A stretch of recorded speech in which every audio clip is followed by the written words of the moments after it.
Venezuela খবর থেকে হারিয়ে গেছে। খুব ইন্টারেস্টিং ঘটনা ঘটেছে কালকে ভেনেজুয়েলায়। সেটা হলো এই যে আমেরিকা ভেনেজুয়েলার সাথে বিশাল বড় চুক্তি স্বাক্ষর করেছে যে ভেনেজুয়েলার তেল, মিনারেল সব কিছুতে আমেরিকান কোম্পানিগুলো প্রচুর ইনভেস্ট করবে। তো ভেনেজুয়েলারও লাভ, আমেরিকারও লাভ। এখন আপনি এটাকে ইম্পিরিয়ালিজম বলবেন না ব্যবসা বলবেন সেটা আপনার ব্যাপার। আপনি যদি মূর্খ বাঙালি হন আপনি এটাকে ইম্পিরিয়ালিজম বলবেন, আপনি যদি বুদ্ধিমান হন তাহলে বুঝতে পারবেন আমেরিকা যেটা করছে তার টেকনোলজি টাকা নিয়ে এসে ভেনেজুয়েলার রিসোর্সের উপর বসাচ্ছে। হ্যাঁ, তাতে আমেরিকার লাভ আছে কিন্তু ভেনেজুয়েলারও লাভ আছে, কারণ ভেনেজুয়েলা যদি ওই টেকনোলজি এবং ওই টাকা না পেত তাদের পক্ষে কিন্তু এই রিসোর্সটাকে এক্সট্রাক্ট করে সেই পরিমাণ লাভ করা যেত না। কেউ কেউ বলছেন যদি ভেনেজুয়েলা আমেরিকার সম্পর্ক এরকম ভালো চলতে থাকে, ভেনেজুয়েলার জিডিপি, ভেনেজুয়েলার যে এখন যে দারিদ্র সেগুলো রিমুভ হয়ে যাবে, ভেনেজুয়েলার ইনকাম আগামী 5 বছরে আমরা 4-5 গুণ বাড়তে পারে। Not joke, Venezuela will have the fastest GDP growth per capital. ঠিক আছে, তো এই বাঙালিদের আমি বারবার বলছি যে দেখুন আমার মেন প্রবলেম হচ্ছে বাঙালিরা এই বড্ড বেশি আদর্শবাদী। কারণ ছোটোবেলা থেকে এক হচ্ছে স্বাধীনতা সংগ্রামের গল্প।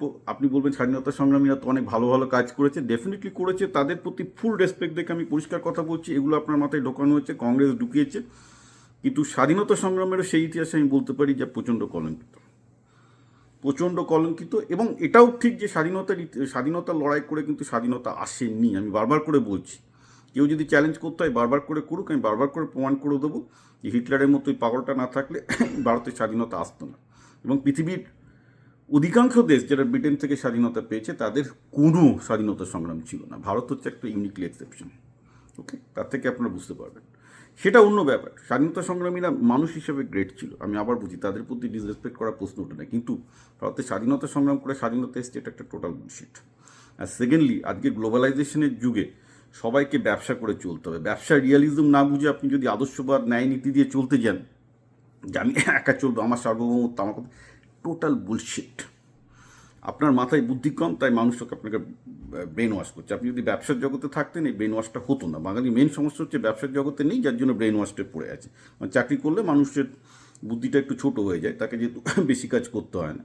তো যে ব্যবসার মধ্যে আছে সে অনায়াসে বুঝতে পারবে যে প্রত্যেকটা লোকের বাঙালির ব্রেন ওয়াশ করার চেষ্টা চলছে হচ্ছে আদর্শবাদের পথে।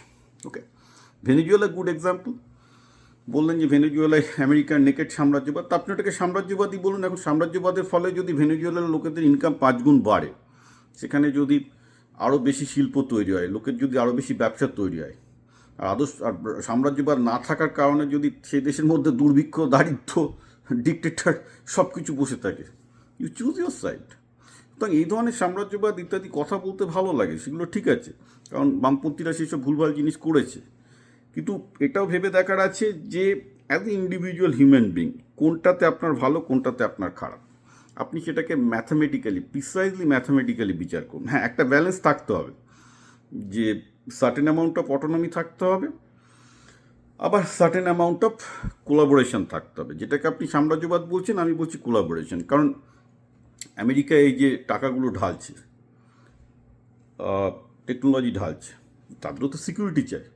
সেই কোম্পানিগুলো তো আগে তো সিকিউরিটি পায়নি, আগে তো যুগোস্লাভিয়া তাদেরকে তাড়িয়ে দিয়েছিল, যার জন্য $10 বিলিয়ন আন্তর্জাতিক কোর্ট, আমি বলছি না, আন্তর্জাতিক কোর্ট তাদের $10 বিলিয়ন রিপ্যাট্রিয়েট করতে বলেছিল প্রাগে, কিন্তু সেটা ভেনেজুয়েলা দেয়নি, এখন দিচ্ছে। ঠিক আছে, অর্থাৎ ভেনেজুয়েলা কিন্তু প্রেসিডেন্ট এখন সেট আপ করে দিল যে আমাদের এখানে যদি কোনো কোম্পানির সাথে জোর করে তাড়িয়ে দেওয়া হয়, ভুল করে তাড়িয়ে দেওয়া হয়, রাজনৈতিক কারণে তাড়িয়ে দেওয়া হয়, ভবিষ্যতে কোনো একটা রেজিম এসে তাকে কম্পেনসেট করবে। হ্যাঁ, মানছি এটা জোর করে করানো হয়েছে, বাট ইট হ্যাজ বিন ডান। এবং যার জন্য এখন লোকজন সাহস পেয়ে ভেনেজুয়েলায় আসছে, ইনভেস্ট করছে।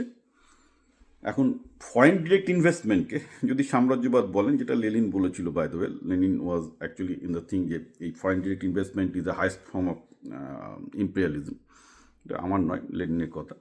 প্রশ্ন হচ্ছে যে এটা ইম্পেরিয়ালিজম না একটা দেশের জন্য ভালো, আপনারা একটু বুঝে দেখুন। ভারতেও কিন্তু একই সমস্যা চলছে, অর্থাৎ আমেরিকার সাথে বাণিজ্যের মেন প্রবলেম হচ্ছে যে বাঙালিদের মধ্যে ভারতের অন্যান্য কোনো জাতির কোনো প্রবলেম নেই, ভারতের সাথে আমেরিকার সম্পর্ক নেই, সব প্রবলেম বাঙালিদের, সব প্রবলেম বাঙালিদের।